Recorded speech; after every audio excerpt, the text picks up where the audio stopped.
अस्सलाम वालेकुम। इस लेसन में हम ये समझेंगे कि सिनेरियोज हमारे यूज़र फ्लो को कैसे इम्पैक्ट करते हैं। तो चलिए आपको दिखाता हूँ। ये वही यूज़र फ्लो है जो हमने पहले गो थ्रू किया था पिछले से पिछले लेसन में। अब यहाँ पे मैंने छोटे छोटे सिनेरियोज ऐड किए हुए हैं।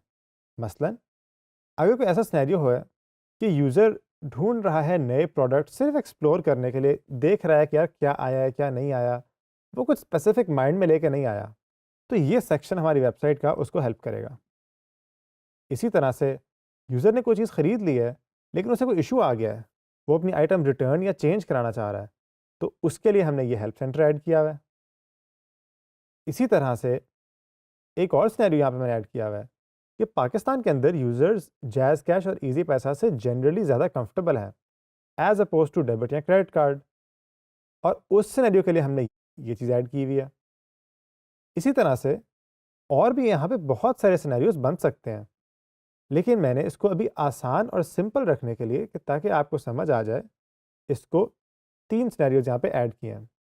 जब आप अपना यूज़र फ्लो बनाएँगे, तो कोशिश कीजिएगा जो सिनेरियोज़ आपके माइंड में आ रहे हैं, जो बन सकते हैं, उन सारों के लिए यहाँ पे सॉल्व करें। और ऐसा भी हो सकता है कि जब आपने कोई नया सिनेरियो सोचा, तो आपको अपना यूज़र फ्लो थोड़ा चेंज करना पड़े। मसलन कल को यहाँ पे एक और पेमेंट मेथड आता है, पेपैल आ जाता है या पेयोनियर आ जाता है, तो उसके लिए मुझे अपना यूज़र फ्लो भी चेंज करना पड़ेगा। यहाँ पे एक चौथी आइटम आएगी, जिसको मैं कहूँगा पेपैल।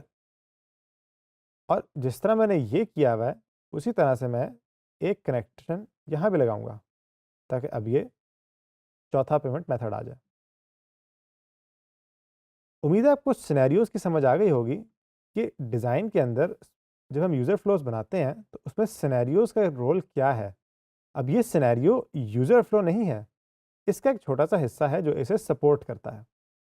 क्योंकि मुझे काफ़ी अरसा हो गया फिग्मा इस्तेमाल करते हुए, मेरे लिए बहुत आसान है इस चीज़ को फिग्मा में डिज़ाइन करना।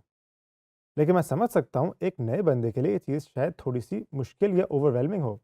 तो आप ये सारा काम आम कागज़ पे भी कर सकते हैं।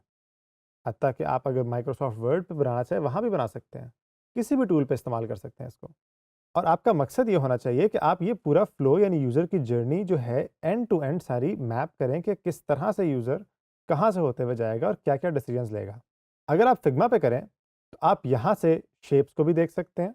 इन तमाम शेप्स पर हम तफसीली तौर पर डिस्कशन करेंगे जब हम फिग्मा को पढ़ेंगे। अभी के लिए आप ये ज़रूर माइंड में रखें कि मसलन मैंने यहाँ पे स्टार्ट एंड के लिए ओवल शेप इस्तेमाल किया है। अगर आप सर्कल इस्तेमाल करते हैं, उसको आपने यहाँ पे लेजेंड में ज़रूर ऐड करना है। फॉर एग्ज़ाम्पल मैं यहाँ पर सर्कल को एक ब्लू कलर दे देता हूँ और इसके ऊपर मैं एक टेक्स्ट ऐड कर देता हूँ। तो कहता हूँ मैं स्टार्ट या एंड, और इसको मैं आपस में ग्रुप कर लेता हूँ। इस ग्रुप को मुझे लेजेंड में लाज़मी ऐड करना होगा, अगर मैं इसकी शेप चेंज करता हूँ। यहाँ पे मैं ये लेसन एंड करता हूँ और उम्मीद रखता हूँ कि आपको यूज़र फ्लोज़ और सिनेरियोज़ दोनों की समझ आ गई होगी और अब आप इस काबिल होंगे कि आप अपना यूज़र फ्लो बना सकें।